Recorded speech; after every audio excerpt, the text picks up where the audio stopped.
Hello everyone and welcome to my video. Today we are going to talk about some companies I think have some potential due to the increasing need for minerals and metals and resources in general. So let's go right into it. Starting with the first company is NexGen Energy. This is one of the largest uranium companies on the planet. Bear in mind it's not currently producing. The company has long life asset license for 24 years of mine life, where they would apparently be producing up to 30 million pounds of uranium, which is insane. And it seems to be that they have 256 million pounds of uranium in measured and indicated at 3% grade. And it seems to have like a 45% IRR and a whopping 6.3 billion NPV. And it has apparently in a capital structure 53% institutional, 8% management and 39% retail. So this company seems very interesting, and the fact that its 65 new nuclear reactors are apparently going to be completed by 2030. Increased demand, but the supply isn't really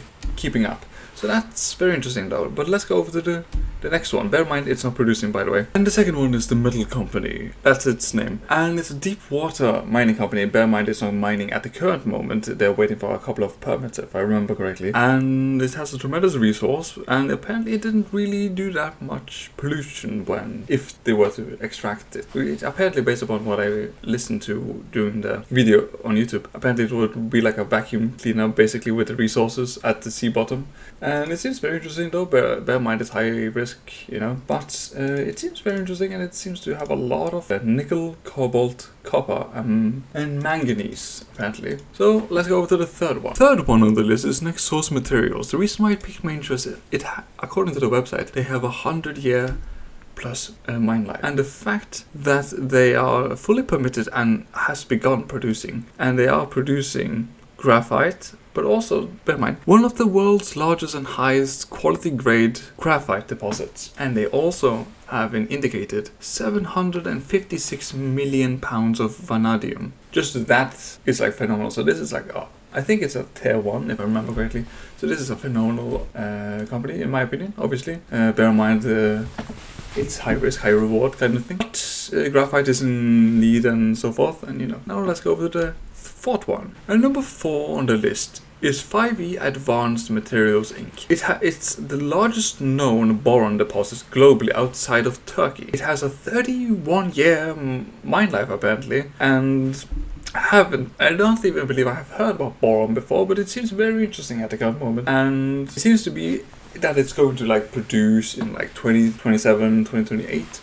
Roughly, apparently. And this on this channel we're talking about mining companies and so forth, and the fact that in boron it's used in electrical vehicles, in wind and solar and nuclear. It's also used in food security. Up to 40% of the Earth's land is degraded and threatened, and boron is essential micronutrients for crop health and increasing crop yield. So it has a lot of utility and uses, and I didn't really know. This is quite strange to me, but it seems very interesting, and and the fact that it's going to be producing in a couple of years, it seems like an opportunity that one might find worthy. And the fact that it's basically the only boron company in North America. Bear in mind, high risk, high reward. Let's go with the next one. And the second one is Lithium Americas Corp. The reason why it piqued my interest is, of course, it has one of the largest lithium deposits on the planet. It's being supported by the American government. It is currently constructing, but I do have to bear in mind, it seems like they have just had a little bit of an issue with water rights. Bear in mind that it's a lot more risky now due to the fact that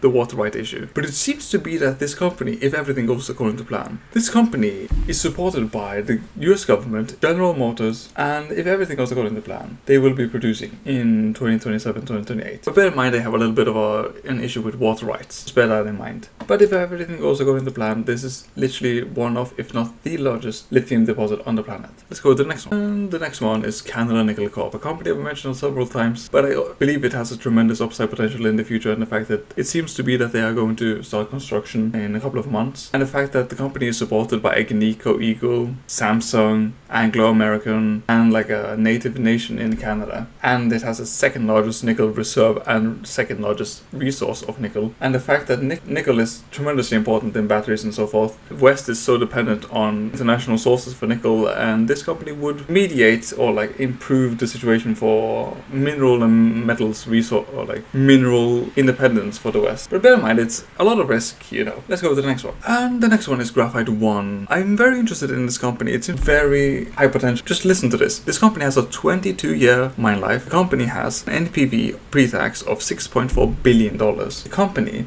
seems to be going into commission for 10,000 per annum in mid-2027. So in a couple of years, it seems to be able to produce. And the fact that graphite is used in pencils, lubricants, electrodes, batteries, and even nuclear reactors, apparently. It's not really talked about that much, graphite. And, you know, the West needs to be independent in basically most of the minerals and metals they can. In the case of like conflict, you're not patient. This is a very high risk kind of thing. Anyway, let's go. And the final company on this list is US Rare Metals Inc., which is a rare earth company that seems to be going to be producing rare earths and rare earth metal magnets, pardon me. And it seems to be at full capacity. It seems to have a revenue potential of $700 to $800 million per year at 4,800 tons. And it seems to be that they are going to commission for a 1,200 ton capacity in 2026. And the company has rallied a little bit this year, but it seems to be that this is going to be one of the few like magnet companies in the West, and it's going to start in a couple of years, most likely. And just look at this: 58% of rare earth mining on the planet is from China. 90% of refining of rare earths isn't from China, and magnet manufacturing is 92%. This company would be one of the few Western alternatives for magnet manufacturing. Holy shit, 92% of all magnets for